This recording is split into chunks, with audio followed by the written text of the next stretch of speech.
Hello my dear students, how are you all? I hope that all of you are taking very good care of yourself at home. As you all know that I am Sneha and I teach you English grammar. And today I am here to teach you a very important chapter of English grammar. And that topic is this simple, compound and complex sentence. And this video is for class 7. And I know that all of you have already seen the video of sentence.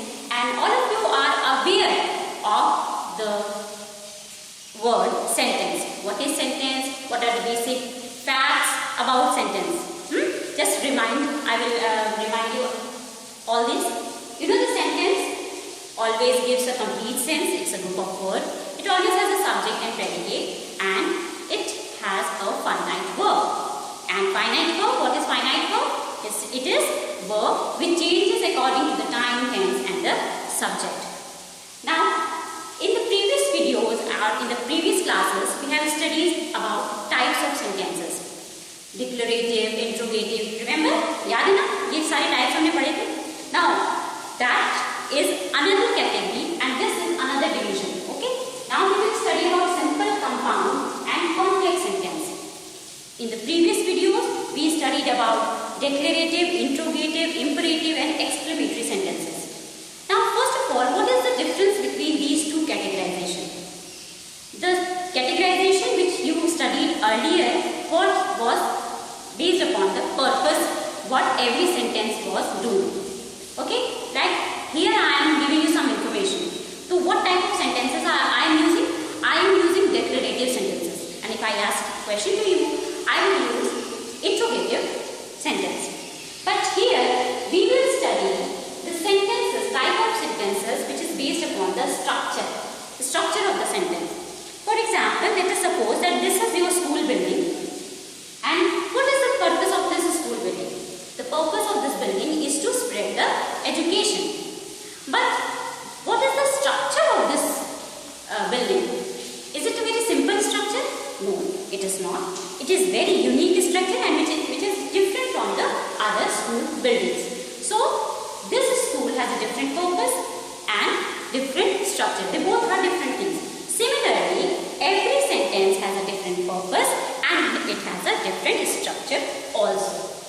So, let's study the classification of sentence based upon the structure. First one is your simple, as you all know. One verb, one subject, one object, predicate.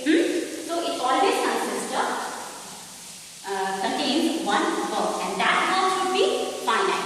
Every sentence in which you will find one verb, you classify that sentence as a simple sentence.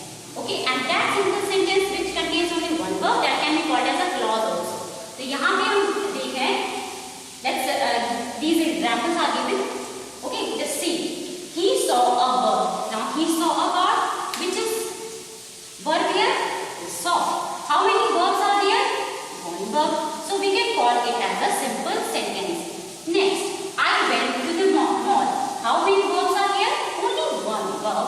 So we can call it a simple sentence because it has one verb, subject, predicate, and it is giving a meaningful sense also. The next one, the dog barked at the stranger.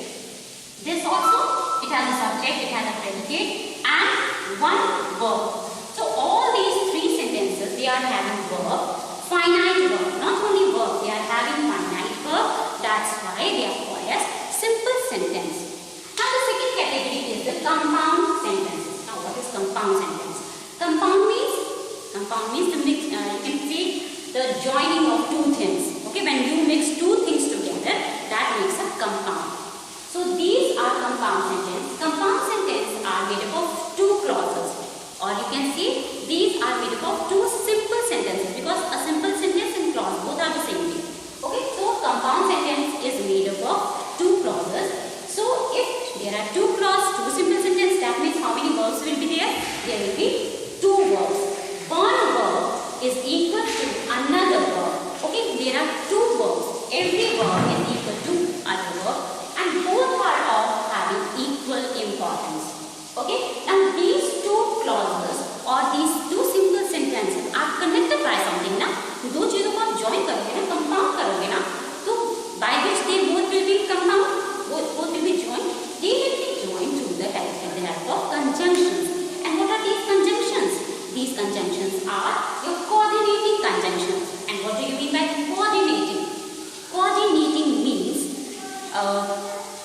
words which organize or balance some things, है ना.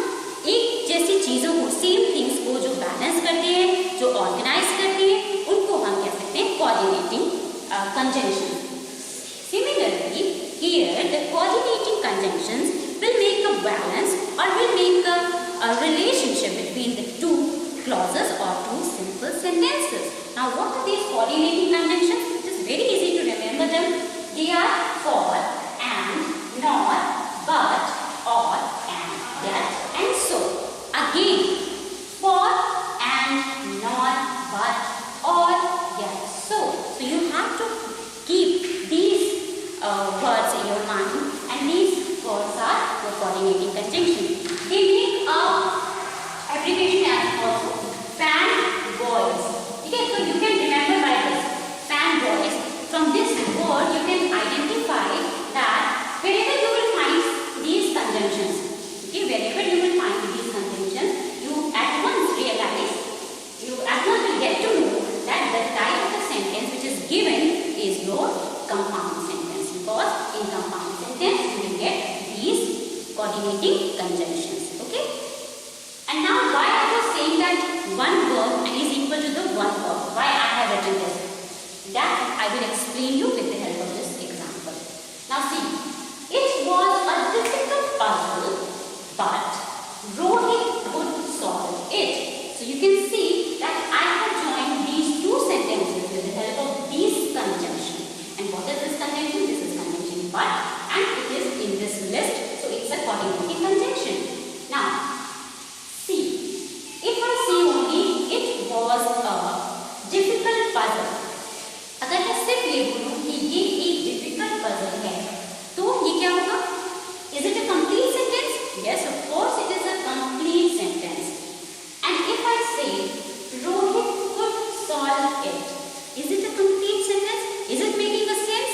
Of course, yes, it is making a sense. There is nothing which is looking like incomplete in this sentence. ना अगर हम ये sentence किसी से बोलते हैं तो क्या होगा? बहुत ही आराम से हम ये कहेंगे हाँ भाई सेंटेंस अपने आप में कंप्लीट है. This sentence is complete. So I will say that these two sentences are equally important. Okay, these are two are equally important. These two are equally parallel to each other. So I will say that it's a compound sentence because both of them are having the same importance. Both of them are having the same sense. Nothing is bigger, nothing is smaller, and the word is of equal importance. So this is an example of compound sentence. Now next see, he must exercise regularly or he will have health problems. Okay, he must exercise regularly or he will have health problems. Or is a conjunction, and which type of conjunction it is? It is your coordinating conjunction.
greater importance. Okay, एक word जो है आपका उसकी importance ज्यादा है, and that's why I'm saying here it is one principal clause. एक clause आपका क्या होगा, एक simple sentence आपको ऐसा मिलेगा, that will be your principal clause, which will have more importance. Now why we call it complex? It's just a name because it is made up of so many sentences. That's why we call it complex. But otherwise it is very simple to understand. Just keep it in mind that one word will have much importance than the other. Now, what type of conjunctions we use in this?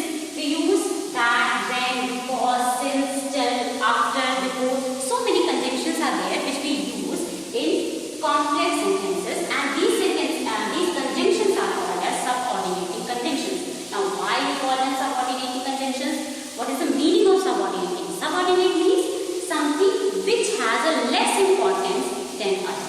ठीक है, जिस चीज की importance दूसरे से थोड़ी सी कम हो उसको हम कहते हैं subordinating. So here we use these subordinating conjunctions. How we use it? If you will see the examples, then you will understand things more. He can come first if he swims faster. So if I say he can come first, ठीक है, सही है, अच्छी बात है, वो आ सकता है. But if I say if he swims faster, क्या हम अकेले ये सेंटेंस कभी यूज कर सकते हैं? ऐसे हम किसी से बात कर रहे हैं, ठीक है, can we start any sentence with this if he swims faster? The person who will be in front of me, he will ask what are you saying? ना इसका मतलब क्या है, समझ ही नहीं आ रहा है, what does she want to say? Because this sentence और this clause is not giving the complete sense what I want to give you, the information which I want to give you. So this clause will be called as subordinating because it needs someone to clear its meaning. इसलिए किसी की जरूरत है अपनी बात को समझाने के लिए. और किसकी जरूरत है? He can come first, इसकी. तो जिस चीज की जरूरत है इसे that will be called as principal clause, and which is dependent on the principal clause, that is called as subordinating clause. So in complex you will always have one principal clause and many subordinating clause. Similarly, look at this example. Nikita is happy. Okay, fine. Nikita is happy. Nothing to clear about it. हमें समझ में आ रहा है? Because her sister is here. Now, if I say start my sentence with it, because her sister is here. तो जिसको भी हम बोलेंगे वो ये कहेगा क्या, ये क्या बोल रहे हो, इसका क्या मतलब, आगे कुछ कहना क्या तुमने? तो this clause or this group of words is not making a complete sense, and since it is not making a complete sense, it is your subordinating clause, and on the clause on which it is dependent is called as principal clause. ठीक है, ये principal clause हो जाएगा, और जो complete sense आपको दे रहा है